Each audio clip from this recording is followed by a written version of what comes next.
Hello guys, welcome to my channel. This is your నివేదిక Sagar. So ఇప్పుడైతే మనం ఒక ఫేస్ ప్యాక్ రెడీ చేస్తున్నాం. పదండి అది ఎలా రెడీ చేసుకోవాలో చూపిస్తాను. ఇది అనేది పచ్చి పసుపు అనమాట. మనకి ఉడకబెట్టిన పసుపు అంటారు.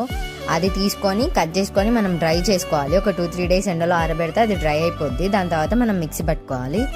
అదే పసుపు అనమాట. నేను డ్రై చేసుకున్నాను. నెక్స్ట్ టైం ఆ వీడియో ఎట్లా డ్రై చేసుకొని ఎట్లా పెట్టాలనేది ప్రతి ఒక్క వీడియో మీకు అప్లోడ్ చేస్తాను. సో ఇప్పుడైతే మనం ఫేస్ ప్యాక్ యూజ్ చేద్దాం. ఇది కొంచెం పచ్చిపసుపు ఒక 2 స్పూన్స్ తీసుకొని కాఫీ పౌడర్ తీసుకోవాలి. సారీ, నాకు బై మిస్టేక్లా వేస్తుంటే నాకు ఎక్కువ పడిపోయింది. అండ్ ఎవరైనా కాఫీ పౌడర్ కవర్ ఓపెన్ చేసిన తర్వాత అలానే పెట్టకండి. నేను అలానే పెట్టినా మొత్తం అది గట్టిగా అయిపోయింది అనమాట. సో ఇప్పుడు ఆ పౌడర్ మొత్తం మంచిగా మిక్స్ చేసుకొని మన దగ్గర హరవీలో జెల్ ఉంటే మనం యాడ్ చేసుకోవాలి. సో నా దగ్గర లేదు కాబట్టి నేను అది స్కిప్ చేస్తున్నాను. అండ్ మెయిన్ థింగ్ ఇది వచ్చేసి కడ్ అనమాట. డ్రై స్కిన్ వాళ్ళు కడ్ యూజ్ చేస్తారు, ఆయిల్ స్కిన్ వాళ్ళు మిల్క్ యూజ్ చేస్తారు అనమాట. నాది డ్రై స్కిన్ కాబట్టి నేను కడ్ యూజ్ చేస్తున్నాను, మిల్క్ యూజ్ చేయకూడదు కాబట్టి. మిల్క్ కూడా యూజ్ చేయొచ్చు, కాకపోతే అది రా మిల్క్ యూజ్ చేయాలి.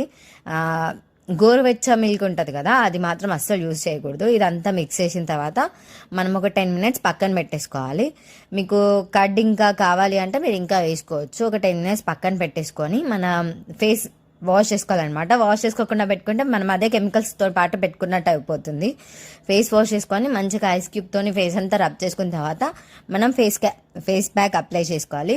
అండ్ ఇది దేనికి యూజ్ అంటే మనకి డార్క్ సర్కిల్స్ పోతాయి, మనకి పింపుల్స్ ప్యాచెస్ ఉంటాయి కదా, అదే మనం పింపుల్స్ వచ్చినప్పుడు గిచ్చుతాం, అవన్నీ మచ్చలు వచ్చేస్తాయి, అవన్నీ కూడా వెళ్ళిపోతాయి అనమాట. Thanks for watching my video. Please subscribe my channel.